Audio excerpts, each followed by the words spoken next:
Let me start off by saying I'm not very smart. I never claimed to be very smart.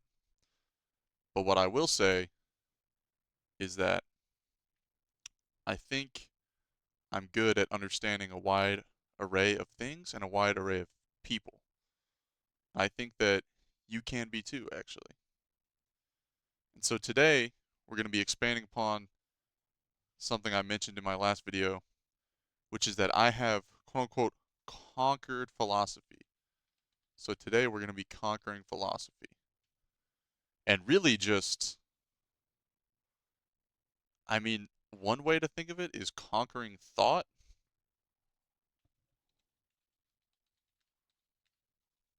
as is, because in my last video, I talked about sort of my grand framework for life, and today we're going to be going into some more specific ideas regarding communication and thinking, and how those apply to philosophy, mathematics, and life as a whole. And so to start, we're going to go over communication, and we're going to do this with a Venn diagram, actually two Venn diagrams,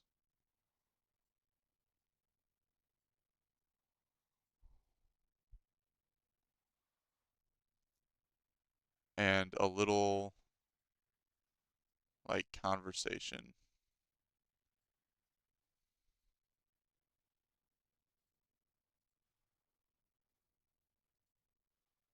So to start, in describing communication, communication is always just a conversation where somebody's saying something and somebody or multiple people are responding, and then this loops. Okay, so let me get the brush out. They say something, they respond, and then they say something and then they respond. And while this is happening, you've got an understanding in their mind. We're going to call this understanding A, and an understanding in the other people's mind, understanding B. A and B, and this middle of the Venn diagram is shared understanding, and the parts that aren't shared are actually misunderstanding.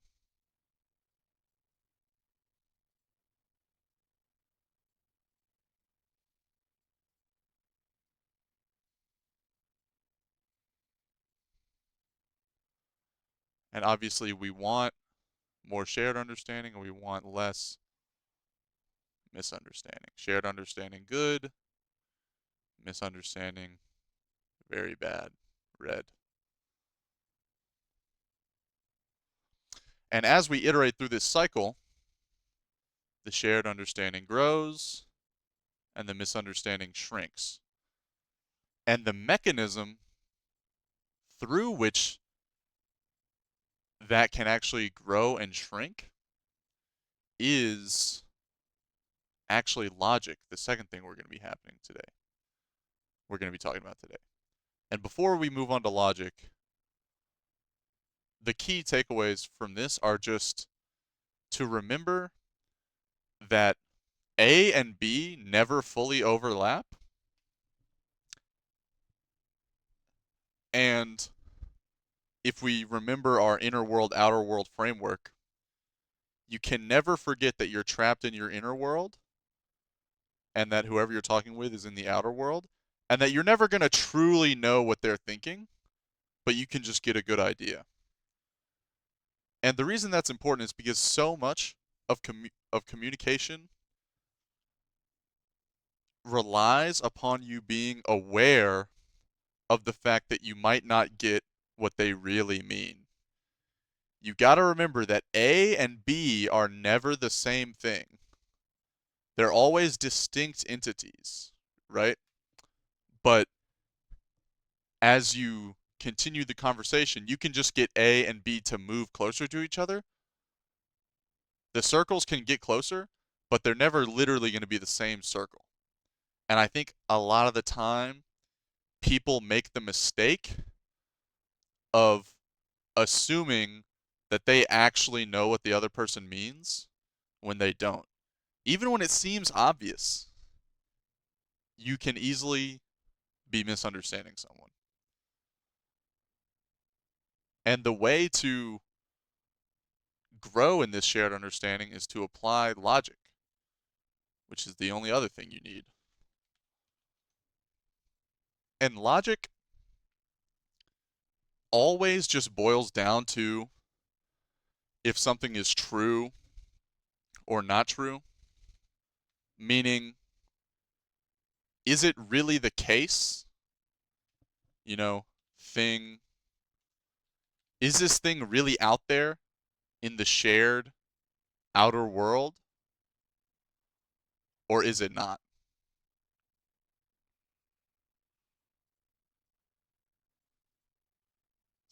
And we know that something either is the case in the outer world in reality, or it's not the case. And so as we converse, we can grow in our understanding by checking for, I guess, consistencies between our understanding and reality. Because remember, reality does talk to us, right? And in this case, the reality talking to us is literally the other person. They are the reality talking to us. And we are ourselves talking to reality, right?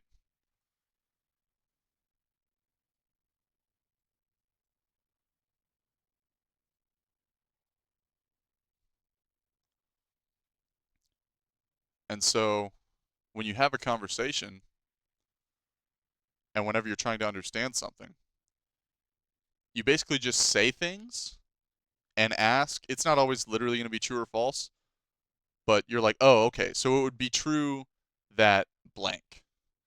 Like if you're having a conversation about somebody's favorite type of ice cream and they say they really like, you know, the simple flavors, you might say, oh, so do you like vanilla?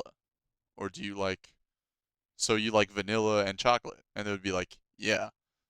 And you'd be like, oh, so do you like strawberry? Because that's a pretty simple flavor in most people's minds. And they might say no. And so you took that initial understanding of yours, which included vanilla, chocolate, and strawberry, and you narrowed it down. You eliminated strawberry. And I think that as long as you understand the fact that what you think they're saying and what they're trying to say are never going to be the exact same thing, and you diligently apply logic, you can become a much better listener and you can come to understand what anyone is trying to say. And if you can do that, then you will have also conquered philosophy. Because philosophy, all philosophy is this is a conversation, but lots of times it's one way where a philosopher themselves is just talking through their book or through their podcast or through their lecture and you're just listening. And it sort of becomes incumbent upon them to set up different true and false scenarios through which you can evaluate your own understanding. And of course, in real life, if you're debating someone in a philosophical manner, it's much easier because you can just ask them questions directly.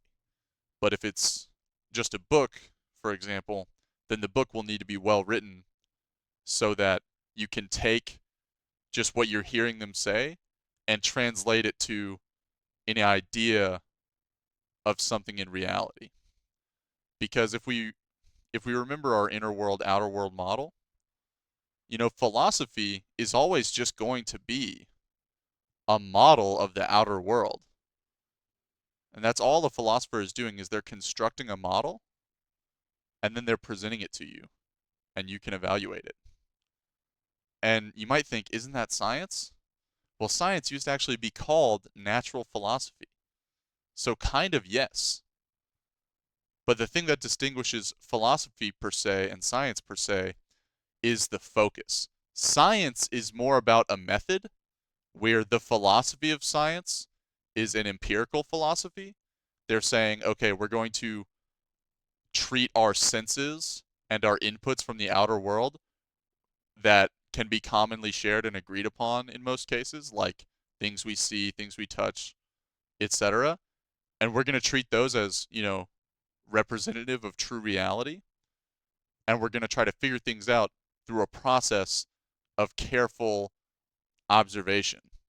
And that observation will always ultimately boil down to the senses, even if many times it is a tool converting something that we can't sense into something that we can, like an infrared camera converting just like heat energy into something we can see, right? Because you can't actually see heat, but you could feel it. And in that way, we can sort of investigate the temperature of something. But, science itself is actually a philosophy, and all philosophies themselves are, they're kind of doing what science is doing. They're trying to describe the way that reality works. And so you can instantly evaluate any philosophy by just asking yourself the simple question, is that how it works? And so you should never be intimidated by philosophy. It's actually very simple. People are just saying, oh, I think this is how reality works.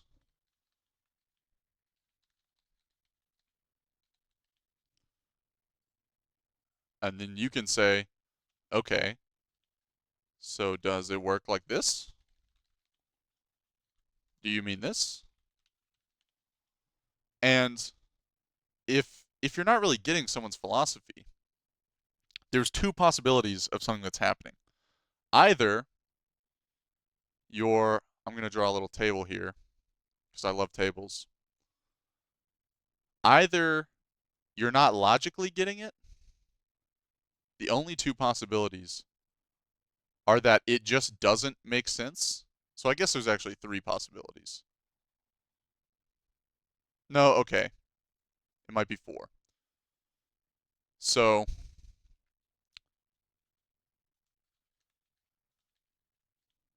you can conquer philosophy too by understanding that everything fits into this matrix. I love matrices. You may have noticed if you've watched my previous video and then this one. There's either been good comms or bad comms, and you either have properly logically evaluated or improperly.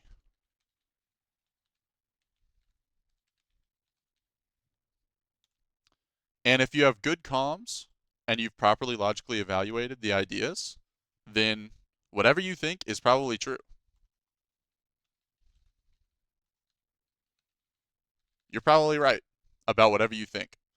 Because remember, good comms means that this Venn diagram is there's a lot of overlap. A lot of green, not a lot of red. You mostly get what they're saying. And if you've properly logically evaluated, this means that you've gone through, you've actually reasoned it out appropriately. You've made no logical errors in your reasoning when you're evaluating this idea against what you know or what you think you know about the world. And so if those two things are true, you're probably right. Um, and if you have good comms, but you've improperly logically evaluated someone's idea, you're wrong, but you just need to think about it some more. Like you just haven't worked through all of those logical steps to come to the same conclusion. And this is where I think too many people think they're dumb because they think this happens all the time. But what's really happening is this is happening all the time. Because I'm telling you, if you've ever taken an introductory like discrete math course, which sort of teaches you the basics of logic, it's really easy. You're probably properly logically evaluating almost everything in your life. If you think logically at all, you can probably evaluate most things logically fairly easily. So don't think you're over here. It's a much higher chance that you're over here, where you're properly evaluating it, but you don't quite get what they're saying. You don't get what they're saying, and either A, you need to ask some more questions, or B, they're inarticulate.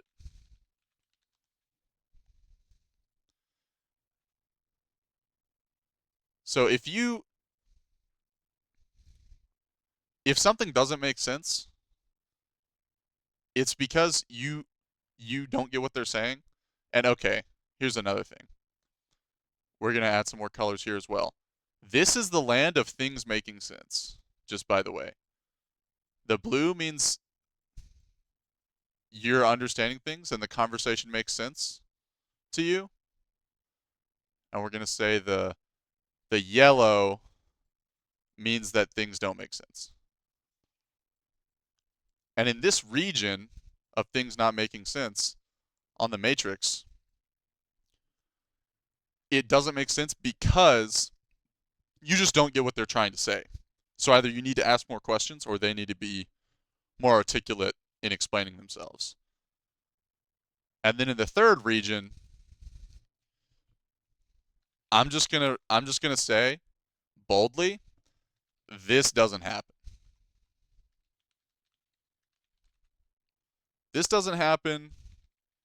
You're cooked, or it's literally nuclear physics. Like, if it is both the case that you need to ask some more questions, if that you don't get what they're saying, and you're not even evaluating it logically properly, then you're just totally cooked. Not only do you need to think about it more, you do need to ask some more questions. And so I'm just going to put in all caps, slow down. Because if you ever find yourself in this region, something is really wrong. This almost never happens.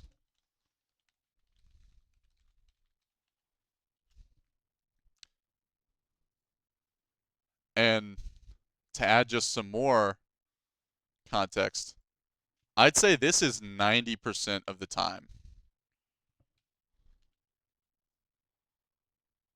90% of I think 90% of ideas not making sense is this. And I'd say 9% of ideas not making sense.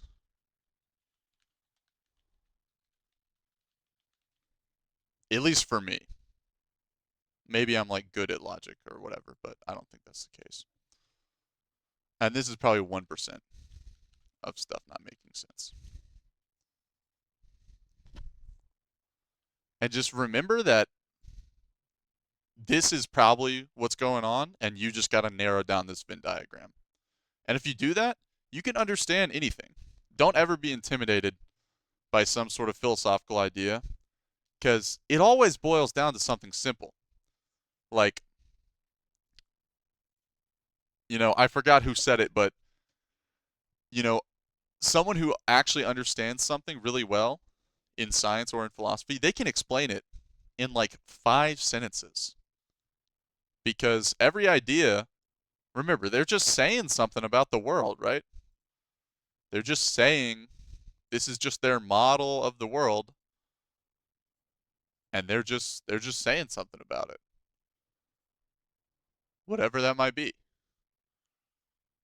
They're just saying something about the world. And some people, like many thinkers, have entire frameworks that encompass all of reality, so it might take a long time. They might be saying a lot of things, but everything they're saying is just something about life, about reality, about the world. And so don't be intimidated. Just take the time to communicate. Remember how easy it is to miscommunicate. And then on the other end, take the time to think things through logically and know that it's really not that hard. If you're someone who thinks you're not good at math or who thinks you're not a good logical thinker, I promise you that's not true. You just need to think about it longer. You just need some practice.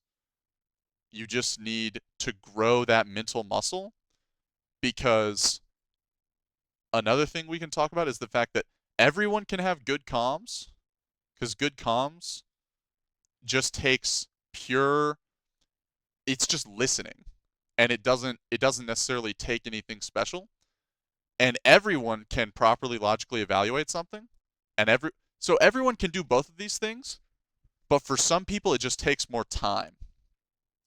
Like, whenever people call someone smart, quote unquote, they're really just saying that they can do logic fast. It's not that they're actually, it's not that they can do more types of logic. Everyone can do all the same types of things. They can just do it faster. Think of it like the horsepower of a car. Like, if evaluating the truth of one very simple statement, like, is there a dog in your room right now? Think of that as like one, logical action, and someone who's really smart can just do like three of those in a minute, and someone who is like really quote unquote dumb can only do like one in a minute. But you're still going to get to the same place. So never never think to yourself, I just don't get it.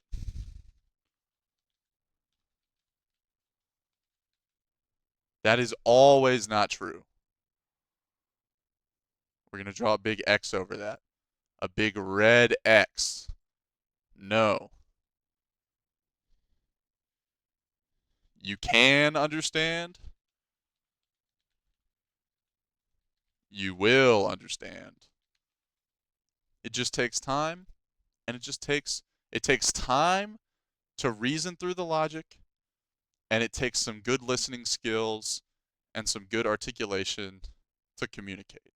But you can do these things because these, what is this? This is three pictures. It's very simple. You're just saying stuff in a cycle. It's really just this one picture, and then you just got to be aware that the two ideas don't fully overlap ever. And then you got to think through, okay, am I not getting it because the ideas don't overlap? Or do I get what they're saying, but I just haven't quite thought it through to where I understand how the conclusion follows from the premises? And I guess that's all I wanted to say. I wanted to make this video just because I feel like the intelligentsia, modern intelligentsia, and quote unquote intellectuals, they try to gatekeep thinking and philosophy, and they'll try to tell people, oh, you just need to read more, you need to do this, you need to do that before you can talk about it. It's not true. You can talk about it right now. You can understand anything right now. The reason reading is a good idea is because whenever you're reading, you're just having a one-way conversation with whoever wrote the book. But the fundamental thing is always just conversation. Just have conversations, just talk, think. It's fun. You're smarter than you think you are, but you're also dumber than you think you are, because I think you're probably a lot smarter than you think you are when it comes to logic, and you're probably a lot dumber when it comes to communication. Because a lot of people don't realize that 99% of the time, this graph looks like this, not like this. So yeah, that's all I got to say. Leave a comment if you agree with what you think I'm saying here. Leave a comment if you disagree. I'd love to hear your thoughts, and let me know what you think I should talk about next. Uh, that's all.